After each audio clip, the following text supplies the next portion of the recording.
Pobuda za razstavo novomeške arhitekture 20. stoletja na panojih je prišla iz vrst Društva arhitektov Dolenjske in Bele krajine.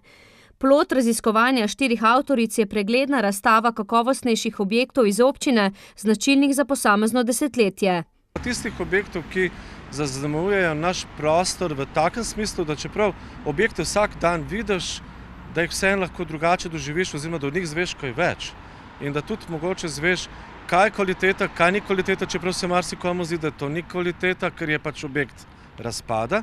Pobudo arhitektov je finančno podprla mestna občina. Zdi se nam prav, da v Novem mestu tudi svojo identiteto gledamo skozi arhitekturo, skozi javni prostor, skozi naše prostorsko načrtovanje. Imamo kar nekaj zgradb, ki so vredne naše pozornosti.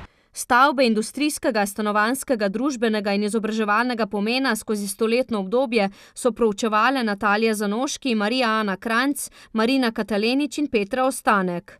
Od leta 1900 do 1950 so vzele pod drobnogled 10, od 50 let do preloma tisočletja pa še 17 stavb. Prva stopnja je seveda obisk arhiva, zgodovinskega arhiva Dolenjske in Bele krajine. Tam smo se zapodile v mape, ki so dobro ali slabo označene. V resnici smo vedeli točno, katero gradivo bomo dobile, tako da v bistvu je nabor kar širok. Nato so izbrale ter vsako arhitekturo na panojih predstavile z načrtom, staro fotografijo, podatki o stavbi in zdajšnjim stanjem. Za nas je bilo zelo zanimivo odkrivati, kako je včasih nastajala arhitektura, kako so načrti nastajali, kako so avtorji razmišljali. V bistvu neke stavbe, ki smo jih poznali, pa smo jih na nek način na novo odkrili.